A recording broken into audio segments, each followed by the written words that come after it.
ఎప్పటికప్పుడు తాజా వార్తలను అందిస్తున్న లక్కీ మీడియా 19 ప్రతి క్షణం ప్రజల పక్ష తెలుగు న్యూస్ కు స్వాగతం. ప్రమాదం పోతుందని చెప్పేసి మన అన్నగారికి పిలుపు ఇవ్వడం జరిగింది. అంతేకాకుండా అత్యున్నతమైనటువంటి రాజ్యాంగ పరిధిలో ఉన్నటువంటి సుప్రీంకోర్టు మరి రాజ్యాంగం పైన కూడా దాడి జరిగినట్టుగానే భావించాలి. కాబట్టి రాజ్యాంగాన్ని గౌరవిస్తున్నటువంటి ఈ రాష్ట్రంలో ఉండబడేటువంటి ఎస్సీ, ఎస్టీ, బీసీ, మైనార్టీలు కావచ్చు, అగ్రకుల పేదలు కావచ్చు, మరి వాళ్ళందరినీ సమీకరించి రేపు ప్రపంచం మొత్తం హైదరాబాద్ వైపు చూసే విధంగా మరి అన్నగారు పిలుపునివ్వడం జరిగింది.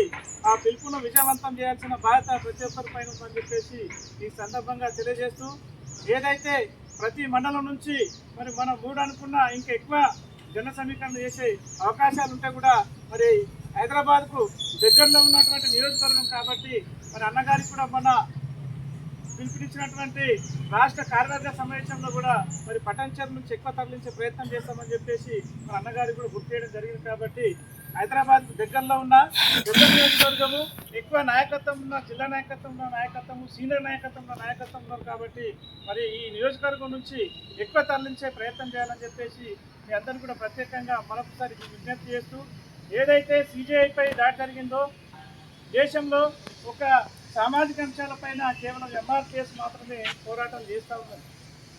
ఒకనాడు ఎస్సీ ఎస్టీ కేసు తీసేస్తుంటే ఎంఆర్పిఎస్ మరి ఎస్సీ ఎస్టీ సంఘాలను వేసుకొని మరి ఉత్తర భారతదేశాన్ని మొత్తము ఒకవైపు నడిపించి మరి ఒక ఆయుధంగా ఉన్నటువంటి ఎస్సీ ఎస్టీ అట్రాసిటీ కేసును కాపాడుకోవడం జరిగింది యథావిధిగా.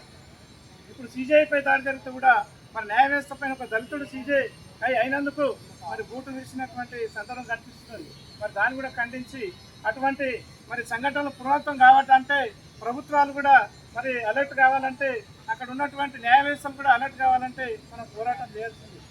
కాబట్టి ఎట్టి పరిస్థితుల్లో కూడా దళితులందరం కలిసి రేపు జరగబోయే చలో హైదరాబాద్కు అన్ని కుల సంఘాలను, దళిత సంఘాలను, విద్యార్థి సంఘాలను అందరినీ కలుపుకొని ఎస్సీ ఎస్టీ బీసీ మైనార్టీలను అందరినీ సమీకరణ చేసుకొని మరి పెద్ద ఎత్తున తరలించాల్సిన బాధ్యత ప్రతి ఒక్కరిపైన ఉందని చెప్పేసి మరొకసారి విజ్ఞప్తి చేస్తూ, ఈ రేపు జరగబోయే చలో హైదరాబాద్ను తప్పకుండా ఈ నియోజకవర్గం నుంచి దాదాపు ఒక 15-20 బస్సుల వరకు మనం పెట్టగలుగుతామని చెప్పేసి మరొకసారి మీ అందరికీ కూడా ప్రత్యేకంగా ధన్యవాదాలు తెలుపుతూ, జై మాదిగా, జై మందకృష్ణ మాదిగా.